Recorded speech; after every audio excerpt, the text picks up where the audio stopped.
Well, good morning, pharmacy aficionados. Welcome back again this month to www.salesystem.com.au. My name's Glenn Guilfoyle and I head up the pharmacy specialist group called The Next Level.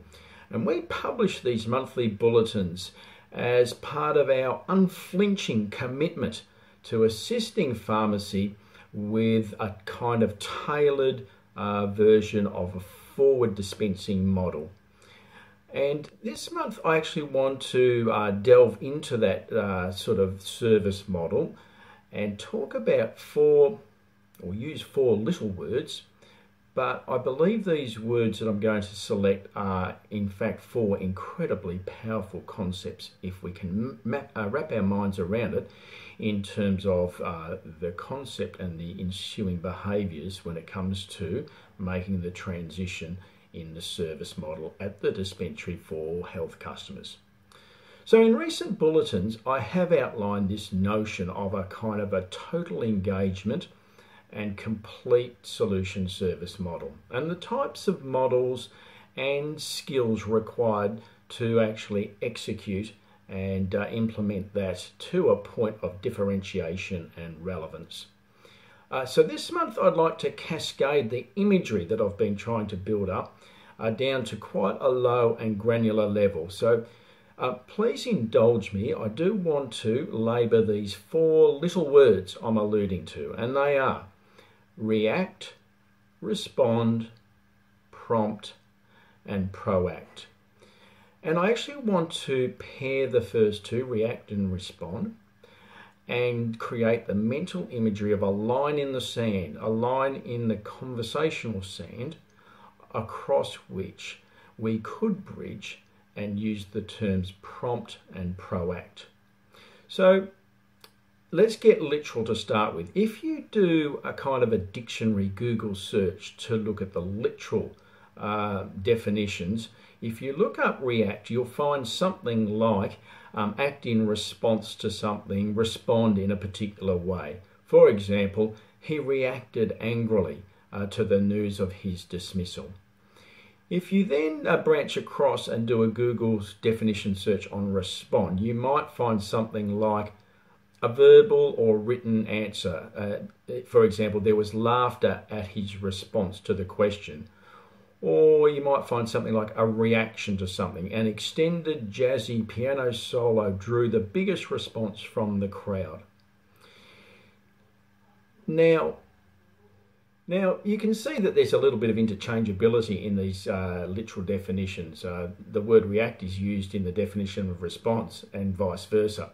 But I think fair to say most of us would recognise or at least differentiate those two terms by using react when we react quickly, sometimes without thinking, sometimes spur of the moment, sometimes sort of relatively automatically. And I think by comparison, most of us would assume or associate response with at least some deliberation, some thought, some premeditation before the action's taken.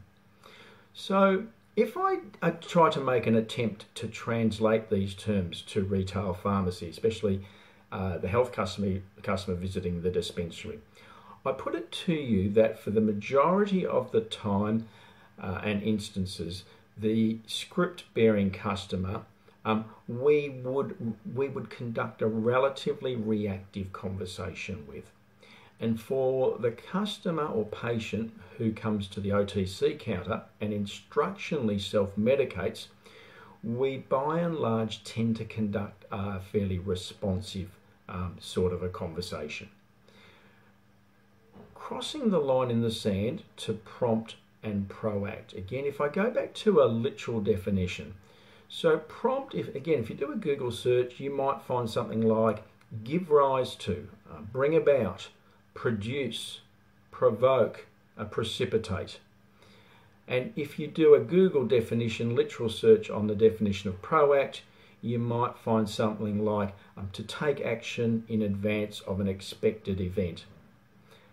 Again, if I'm trying to make an attempt to translate into your world, I put it to you that when we cross the line in the sand, this magical line in the sand I refer to, having fulfilled the customer's perceived needs either by reacting or responding, then we actually start to prompt by asking the sorts of questions and eliciting the type of conversation that goes above and beyond the narrow reasons and shallow expectations, by and large, that the health customer comes into the pharmacy for. And when the prompting and the discourse that's generated by that leads to the proacting of an appropriate product, service, or piece of advice, then I put it to you, we have started to move well beyond the react and respond mode and into a realm where we're getting close or giving ourselves a chance to provide a complete solution and actually give the customer a differentiated experience.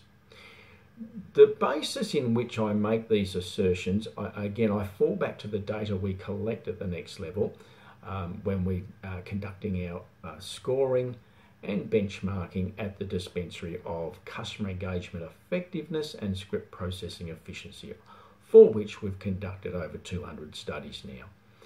The data tells us that for the OTC customer, we spend on average, the royal we, the industry, we spend 36 seconds on average in all forms of prompting and proacting conversation. We spend double that in react-respond mode. And for the script customer, perhaps not surprisingly, the difference is even greater.